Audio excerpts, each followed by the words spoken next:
ಮಂಡ್ಯ ಜಿಲ್ಲೆಯಲ್ಲಿ ಮುಂಗಾರು ಮಳೆ ಕೈಕೊಟ್ಟ ಹಿನ್ನೆಲೆಯಲ್ಲಿ ಕೆಆರ್ಎಸ್ ಜಲಾಶಯ ಬರಿದಾಗಿದೆ.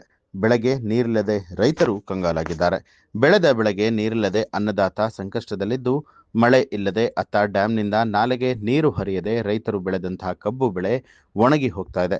ಬೆಳೆಗೆ ನೀರಿಲ್ಲದೆ ಸಾವಿರಾರು ಎಕರೆ ಪ್ರದೇಶದಲ್ಲಿ ಬೆಳೆದಂತಹ ಕಬ್ಬು ಒಣಗ್ತಾ ಇದ್ದು, ನೀರಿಗಾಗಿ ರೈತರು ಹೆದ್ದಾರಿಯನ್ನ ತಡೆದು ಪ್ರತಿಭಟನೆ ನಡೆಸಿದರು. ಇಂದಿನ ಪರಿಸ್ಥಿತಿಯಲ್ಲಿ ರೈತರ ಬೆಳೆಗೆ ನೀರು ಕೊಡೋದಕ್ಕೆ ಸಾಧ್ಯ ಇಲ್ಲ ಅಂತ ಹೇಳಿ ಜಿಲ್ಲಾಡಳಿತ ಹೇಳಿದ್ದು, ಸರ್ಕಾರದ ನಡೆಗೆ ರೈತರು ಕಂಗಾಲಾಗಿದ್ದಾರೆ.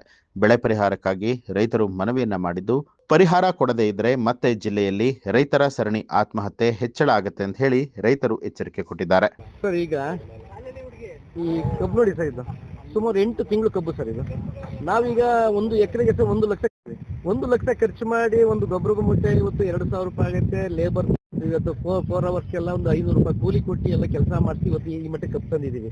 ಕಬ್ಬು ತಂದಿರ್ಬೇಕಾದ್ರೆ ಇವತ್ತು ಒಂದು ಸುಮಾರು SM ಕೃಷ್ಣ ಪೀರಿಯಡ್ ನಲ್ಲಿ 69 ಅಡಿ ಇದ್ದಲ್ಲೂ ಕೂಡ ಈ CDS ಬೈಲ್ಗೆ ನೀರು ಕೊಟ್ಟು ಅವತ್ತು ಕಬ್ಬು ಉಳಿಸಿದ್ರು.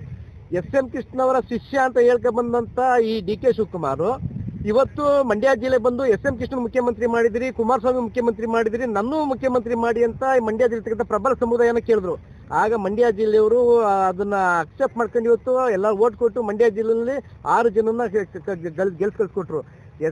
DK ಶಿವಕುಮಾರ್ ಕೊಡ್ತಾರಕ್ಕಂಥ ಭಾಗ್ಯ ಇದು ಮಂಡ್ಯ ಜಿಲ್ಲೆಗೆ. ಈ ಕಬ್ಬನ್ನು ಒಣಗ್ತಿರೋ ಕಬ್ಬುಗಳು ಕೊಡ್ತಾರ ಭಾಗ್ಯ ಸರ್. ಇದು ನಾವು ಮುಂದೊಂದು ದಿವಸಗಳು ಇದೇ ರೀತಿ ನಾವು ಹೋದ್ರೆ ಇನ್ನು 2 ದಿವಸದಲ್ಲಿ ನೀರೇನ ಬಿಡ್ಲಿಲ್ಲ ಅಂದ್ರೆ ಪ್ರತಿ ಕಬ್ಬುನಲ್ಲೂ 10% ಕೂಡ ಕಬ್ಬು ಸಿಗೋದಿಲ್ಲ. ನಾವು ಆತ್ಮಹತ್ಯೆ ಬಿಟ್ರೆ ಇನ್ನೇನು ನಮ್ಗೆ ಗತಿನೇ ಇಲ್ಲ ಸರ್. ಆತ್ಮಹತ್ಯೆ ಒಂದೇ ಬರ್ತಕ್ಕಂಥದ್ದು. ಈಗಲಾದ್ರೂ ಸರ್ಕಾರಗಳು ಎತ್ತೆಚ್ಕೊಂಡು ನಮಗೆ ಪರಿಹಾರವನ್ನ 1 ಎಕರೆ 2 ಲಕ್ಷನ ಘೋಷಿಸ್ಬೇಕಂತ ನಾನು ನಿಮ್ಮ ಮೂಲಕ ನಾನು ಕೇಳ್ಕೊಳ್ತಾ ಇದ್ದೀನಿ ಸರ್. ಸರ್, ಅದಕ್ಕೆ ಪರಿಹಾರ ಕೊಡಿ ಸರ್. ನೀವು 81 ಅಡಿ ನೀರಿದ್ರು ನೀರು ಬಿಡಿಕಿಲ್ಲ ಅಂತೀರಿ. ನೀವು ಹಿಂದೆ ನೀರಾವರಿ ಸಚಿವರಾಗಿದ್ದಂತಾರೆ, ನೀವು ಇವತ್ತು ಮುಖ್ಯಮಂತ್ರಿಗಳು ನೀರಾವರಿ ಸಚಿವರಾಗಿದ್ದು. ನಿಮ್ಮೊಂದು ಅವೈಜ್ಞಾನಿಕವಂತ ನೀತಿಗಳು. ಕರೆಕ್ಟ್ ಆಗಿ ನೀರಿದ್ದಾಗ ನೀರು ಮೇಂಟೈನ್ ಮಾಡಲಿಲ್ಲ. ನೀರು ಮೇಂಟೈನ್ ಮಾಡಂತೀವಿ. 81 ಅಡಿ ಇದೆ, ನಾವು ಬೆಂಗಳೂರು ನೀರು ಕೊಡ್ಬೇಕು, ಮೈಸೂರು ನೀರು ಕೊಡ್ಬೇಕು. ಈಗ ಹೊಸದಾಗಿ ಒಂದು ಬಿಡದಿ ಟೌನ್ಶಿಪ್ ಬೇರೆ ಮಾಡ್ತಾ ಇದ್ರಿ. ಇನ್ನು ಮುಂದಿನ ದಿವಸಗಳಲ್ಲಿ ಅದಕ್ಕೂ ನೀರು ಕೊಡ್ಬೇಕು. KRS ನ ಅವತ್ತಿನ ಕಾಲದಲ್ಲಿ ರಾಜರುಗಳು ಈ ಮಂಡ್ಯ ಮತ್ತು ಮೈಸೂರು ಪ್ರಾಂತಕ್ಕೆ ರೈತರ ಅನುಕೂಲಕ್ಕೋಸ್ಕರ ಅವರ ಹೆಂಡತಿಯ ಚಿನ್ನನ ಬಾಂಬೆಲ್ ಲಡ ಮಡಗಿ ಇವತ್ತು ಡ್ಯಾಮ್ ಕಟ್ಟಿದ್ರು. ಆ ಡ್ಯಾಮ್ ಇವತ್ತು ಏನಾಗೈತೆ ಅಂದ್ರೆ ಬರೀ ಕುಡಿಯೋ ನೀರು ಪರ್ಪಸ್ಗೆ ಅಂತಾನೆ ಮಾಡ್ಕೊಂಡು ಇವತ್ತು ನಮ್ಮ ರೈತರನ್ನ ಸಹ ಮಂಡ್ಯ ಜಿಲ್ಲೆ ಮತ್ತು ಮೈಸೂರು ಜಿಲ್ಲೆ ರೈತರುಗಳನ್ನ ಆತ್ಮಹತ್ಯೆ ದಾರಿ ಕೇಳ್ತಾ ಇದ್ದಾರೆ ಸರ್. ಇವತ್ತು ಈ ಪರಿಸ್ಥಿತಿಯಲ್ಲಿ ಸರ್ ನೋಡಿ ಸರ್, ಕಬ್ಬು ಯಾವ ಮಟ್ಟಕ್ಕಿದೆ ಅಂತಂದ್ರೆ ನಾವೆಲ್ಲ ಸಾಲ ಮಾಡಾಕಿರ್ತಕ್ಕಂಥದ್ದು.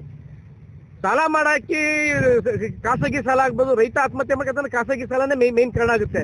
ಬ್ಯಾಂಕ್ಗಳಲ್ಲಿ ಬರ್ತಾರೆ, ಬ್ಯಾಂಕ್ಗಳಲ್ಲಿ ಎಲ್ಲ ಸಾಲಕ್ಕೆ ರಿಕವರಿಗೆಲ್ಲ ಬಂದು ಎಲ್ಲ ಹಿಂಸೆ ಕೊಡ್ತಾ ಬಿದ್ದವ್ರೆ. ಈ ಒಂದು ವ್ಯವಸ್ಥೆ ಒಳಗೆ ನಾವಿರೋದ್ರಿಂದ ದಯಮಾಡಿ ನೀವು ತಕ್ಷಣದಲ್ಲೇ ಇವತ್ತೊಂದು ದಿವಸ ಇಲ್ಲ ನೀರರಿಸಿ, ಇಲ್ಲಾಂತಾರೆ 2 ಲಕ್ಷ ರೂಪಾಯಿ ಎಕರೆಗೆ ಪರಿಹಾರನ ಘೋಷಿಸ್ತಕ್ಕಂಥ ತಮ್ಮ ಮೂಲಕ ಸರ್ ನಾನು ಸರ್ಕಾರನ ವಿನಂತಿ ಮಾಡ್ಕೊಳ್ತೇನೆ. ನಮ್ಮ ನಿರೀಕ್ಷೆಗೆ ಅನುಗುಣವಾಗಿ ಮಳೆ ಏನು ಬರಬೇಕಾಗಿತ್ತು, ಈಗಾಗಲೇ ಜೂನ್ ಮುಂಗಾರು ಪ್ರವೇಶ ಮಾಡಿದರೂ ಕೂಡ ನಮ್ಮ ನಿರೀಕ್ಷೆಗೆ ಅನುಗುಣವಾಗಿ ವಾಡಿಕೆಯಂತೆ ಮಳೆ ಬರ್ತಾ ಇಲ್ಲ. ಸೊ ಆದರೂ ಕೂಡ ಕುಡಿಯೋ ನೀರು ನಮ್ಮದು ಮೊದಲ ಆದ್ಯತೆ ಆಗಿದೆ. ಹಾಗಾಗಿ ನಮ್ಮಲ್ಲಿ ಈಗ KRS ಅಣೆಕಟ್ಟಿನಲ್ಲಿ ಸುಮಾರು 10 TMC ನೀರೇನಿದೆ, ಆ 10 TMC ನೀರಿನಲ್ಲಿ 4 TMC ನೀರನ್ನು ಡೆತ್ ಸ್ಟೋರೇಜನ್ನು ಕಳೆದರೆ ಉಳಿತಕ್ಕಂಥ 6 TMC ನೀರನ್ನು ನಾವು ಓನ್ಲಿ ಕುಡಿಯೋ ನೀರಿನ ಉದ್ದೇಶಕ್ಕೋಸ್ಕರ ಮಾತ್ರ ನಾವು ಮೀಸಲಿರಿಸಿಕೊಂಡಿದ್ದೇವೆ.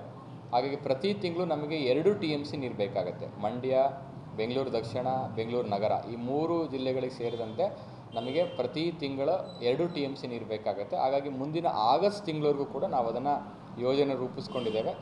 ಪ್ರಾಯಶಃ ಮಳೆ ಬಂದರೆ ನಮಗೆ ಇನ್ಫ್ಲೋ ಜಾಸ್ತಿ ಆದರೆ KRSನ ಮಟ್ಟ ಜಾಸ್ತಿ ಆಗುತ್ತೆ. ಹಾಗಾಗಿ ಕುಡಿಯೋ ನೀರಿಗೆ ಏನೂ ಸಮಸ್ಯೆ ಆಗೋದಿಲ್ಲ.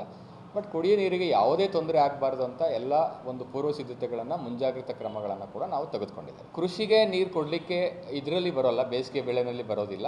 ಬಟ್ ಕೃಷಿಗೆ ನೀರು ಕೊಡಬೇಕಂತ ಹೇಳಿದರೆ ಮುಂಗಾರು ಮಳೆ ಬಂದು KRS ತುಂಬಿ ನಮಗೆ ಮುಂಗಾರು ಪ್ರಾರಂಭ ಆದರೂ ಕೂಡ ಬೆಳೆ ಮತ್ತು ಬಿತ್ತನೆ ಸ್ಟಾರ್ಟ್ ಆಗುವಂಥದ್ದು ಜುಲೈ ಎಂಡಿಗೆ, ಜುಲೈ ಕೊನೆಯ ಭಾಗ ಮತ್ತು ಆಗಸ್ಟ್ ಮಧ್ಯ ಭಾಗ. ಭತ್ತ ಆಗಿರ್ಬೋದು, ರಾಗಿ ಆಗಿರ್ಬೋದು, ಜುಲೈ ಕೊನೆಯ ವಾರದಲ್ಲಿ, ಆಗಸ್ಟ್ ಮೊದಲ ವಾರದಲ್ಲಿ ಬಿತ್ತನೆ ಆಗಿರೋದ್ರಿಂದ ಆವಾಗ ನಮಗೇನು KRSನಲ್ಲಿ ನೀರು ಪ್ರಮಾಣ ನೋಡಿಕೊಂಡು ಅದನ್ನು ತೀರ್ಮಾನ ಮಾಡ್ತೇವೆ. ಕುಡಿಯೋ ನೀರಿಗೆ ಸದ್ಯಕ್ಕೆ ಏನು ಸಮಸ್ಯೆ ಇಲ್ಲ. ಯಾಕೆ ಅಂತೇಳಿದ್ರೆ ನಾವು KRS ಡ್ಯಾಮ್ನಲ್ಲಿ ಸುಮಾರು 6 TMC ನೀರನ್ನು ಕುಡಿಯೋ ನೀರಿಗೋಸ್ಕರನೇ ಮೀಸಲಿರಿಸ್ಕೊಂಡಿರೋದ್ರಿಂದ ಕುಡಿಯೋ ನೀರಿಗೆ ಈಗ ಸದ್ಯಕ್ಕೆ ಎಲ್ಲೂ ಕೂಡ ಪ್ರಾರಂಭವಿಲ್ಲ. ಆದರೂ ಕೂಡ ಏನಾದರೂ ಸಮಸ್ಯೆ ಆದರೆ ಮುಂದಿನ ದಿನಗಳಲ್ಲಿ ಅದನ್ನು ಸನ್ನದ್ಧವಾಗಿ ಎದುರಿಸಲಿಕ್ಕೆ ಸೂಕ್ತ ಕ್ರಮವನ್ನು ಕೈಗೊಳ್ಳುತ್ತೇವೆ. ನ್ಯೂಸ್ ಅಲರ್ಟ್ ನಿಮ್ಮಿಂದ ನಿಮಗಾಗಿ.